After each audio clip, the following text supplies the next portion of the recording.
Ang malupit na laban ni Ronaldo Valdez sa kanyang personal na buhay.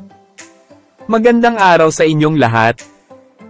Sa likod ng mga matahimik na sandali ng kanyang karera, may kwento ng pag-ibig, lungkot, at laban sa personal na buhay na naging sanhi ng kanyang malalim na depresyon.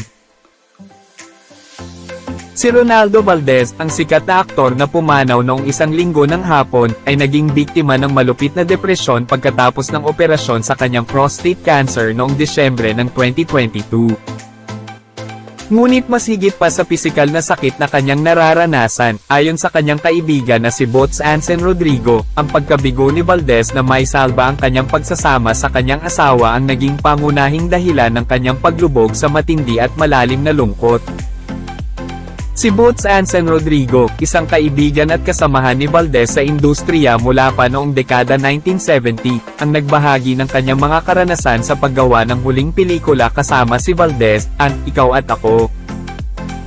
Sa pelikulang ito, ginampanan ni Rodrigo ang papel ng isang babae na may Alzheimer's disease, at si Valdez naman ay nangako na aalagaan siya hanggang sa huli. Sa kabila ng kanyang malupit na kondisyon sa puso, napansin ni Rodrigo na hirap na maglakad si Valdez sa set.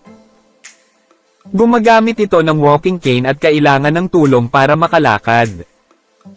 Subalit mas higit sa pisikal na sakit, napansin ni Rodrigo na may notable difference sa kilos ni Valdez. Sa isang pagkakataon, habang nagre-rehearse sila, sinabi ni Valdez kay Rodrigo, "Mare, masakit dito," habang tinuturo ang kanyang puso. Ayon kay Rodrigo, tila malaki ang epekto sa kanya ang pinagdadaanang emosyonal ni Valdez. Sa isang pahayag, sinabi ni Rodrigo, "Higit sa pisikal na sakit, napansin ko na malungkot siya. Oo, nagbibiro pa rin siya, pero mayroong kakaibang pagbabago sa kanyang kilos." Sa gitna ng kanilang pagganap, napansin ni Rodrigo ang lungkot na bumabalot kay Valdez. Sinabi pa niya, "Ramdam ko ang lungkot. Si Ron ay laging iyakin, madaling mapaiyak, pero sobrang dami niyang luha habang ginagawa namin ito."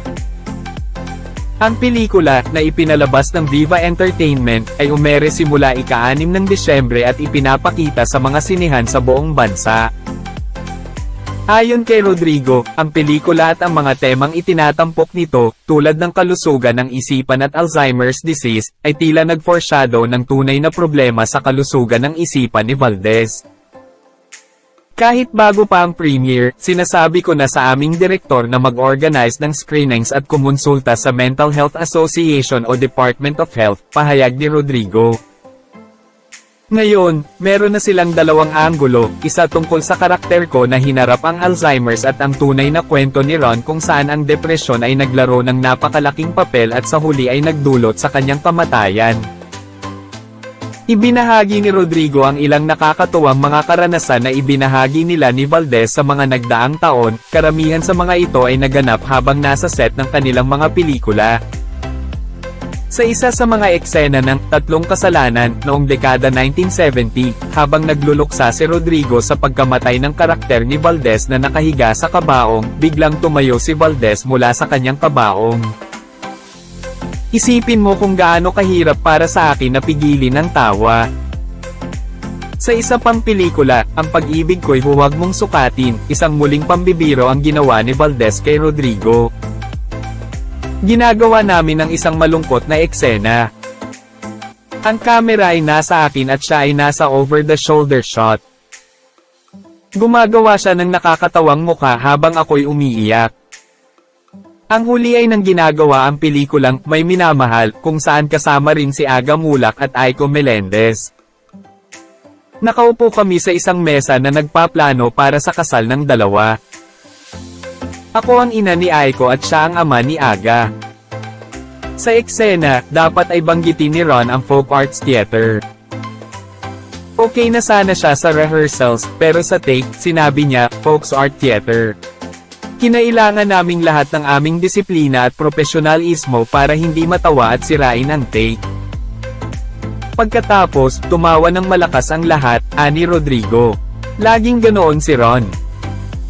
Ipinaglilista niya ang mga biro hanggang nasa eksena ka na para makita kung paano mo haharapin. Ang mga masasayang alaala na ito ay nagpapakita ng mas lalim na bahagi ng personalidad ni Ronaldo Valdez, isang tao na nagtagumpay sa industriya ng pelikula at nag-iwan ng ngiti sa kanyang mga kasamahan sa trabaho. Sa kabuuan, ang kwento ni Ronaldo Valdez ay naglalaman ng malalim na sakripisyo, tagumpay, at mga personal na paglalaban. Ang kanyang pagpanaw ay nagdudulot ng lungkot sa industriya ng pelikula, ngunit patuloy nating gugunitain ang kanyang mga nagawa at alaala sa larangan ng sining. Salamat sa inyong pakikinig, at sama-sama nating ipagdasal ang kanyang kaluluwa at ang kanyang iniwang pamilya. Maraming salamat po sa inyong panunood, at magandang araw sa inyong lahat.